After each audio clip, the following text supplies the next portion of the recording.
नमस्कार, मैं हूं सैयद आकिल। आज भारतीय राजनीति के युग पुरुष यानी कि नरेंद्र मोदी का जन्मदिन है। नरेंद्र मोदी भारतीय राजनीति का वो नाम जिसने सियासत के समीकरण ही बदल दिए।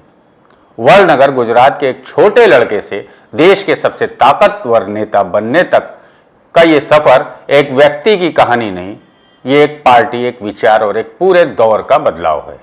आज प्रधानमंत्री नरेंद्र मोदी अपना 75वां जन्मदिन मना रहे हैं।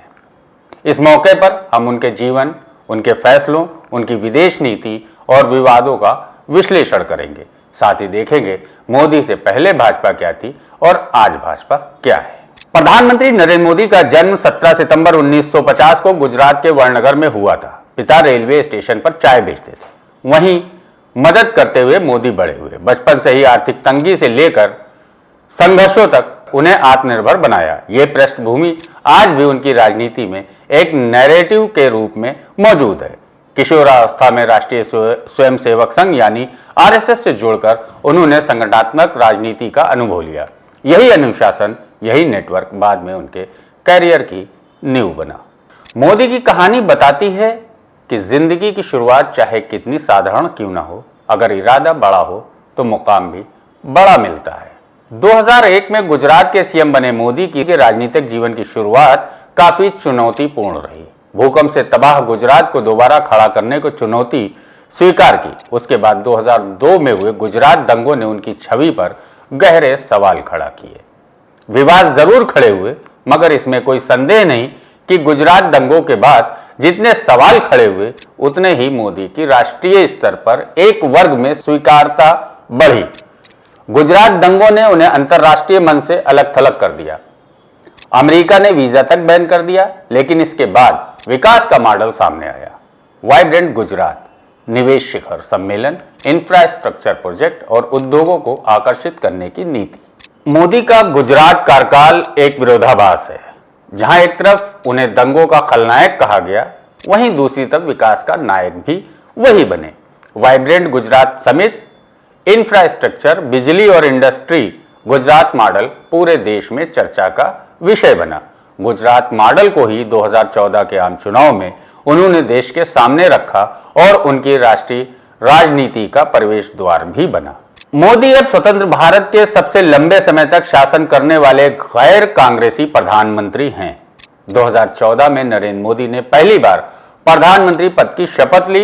इसके बाद उन्होंने कई साहसिक और विवादास्पद कदम उठाए। नोटबंदी, जीएसटी, स्वच्छ भारत मिशन, उज्ज्वला योजना, ये सब मोदी की सिग्नेचर नीतियां बनी।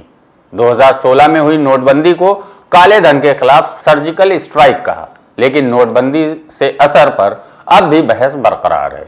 जीएसटी को अर्थव्यवस्था में बड़ा सुधार बताया तो इससे व्यापारियों पर दबाव भी बढ़ा। 2019 में दूसरी बार सत्ता में लौटकर आए मोदी ने जम्मू कश्मीर से अनुच्छेद 370 हटाने का साहसिक और ऐतिहासिक फैसला लिया और नागरिकता संशोधन कानून लाकर बड़ा राजनीतिक संदेश दिया।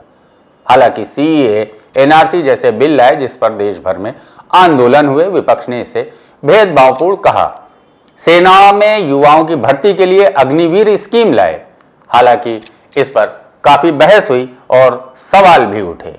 मोदी ने फैसले बड़े किए और विवाद उससे भी बढ़े, लेकिन यही उनका स्टाइल रहा है। जोखिम लो और बहस छेड़ दो। मोदी की पहचान है। जो भी निर्णय लिया, विपक्ष उस पर चाहे जितना शोर मचाए, मगर उस पर ध्यान दिए बगैर वो आगे बढ़ते गए। हाल के वर्षों में मेक इन इंडिया, आत्मनिर्भर भारत, सेमीकंडक्टर, कौशल विकास, टेक्सटाइल पार्क जैसे प्रोजेक्ट और योजनाओं से उन्होंने आत्मनिर्भरता पर जोर दिया। हालांकि इसके बावजूद बेरोजगारी, महंगाई और किसानों की नाराजगी जैसे मुद्दे उनके लिए आज भी बड़ी चुनौती बने हुए हैं। कभी अमेरिका ने वीजा बैन किया था, आज वही अमेरिका उन्हें स्टेट विजिट पर बुलाता है। हाउडी मोदी, नमस्ते ट्रंप, G20 की अध्यक्षता। मोदी ने खुद को ग्लोबल लीडर के तौर पर पेश किया।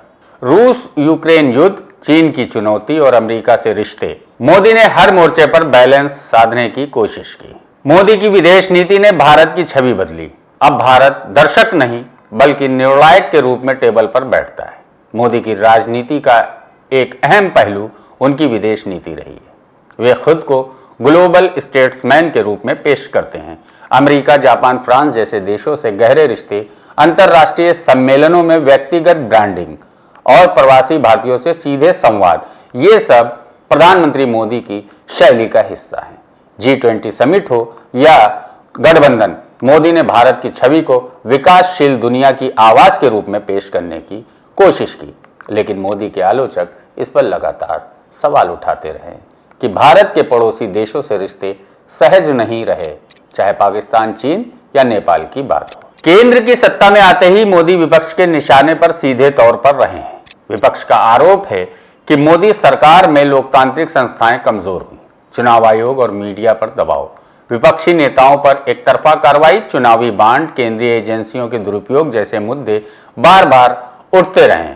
साथ ही बेरोजगारी और ग्रामीण अर्थव्यवस्था की धीमी रफ्तार, रोजगार, महंगाई, किसान आंदोलन और मणिपुर हिंसा पर विपक्ष लगातार हमलावर रहा है। लेकिन 11 साल से ज्यादा शासन के बाद भी मोदी की लोकप्रियता विपक्ष से कहीं आगे है।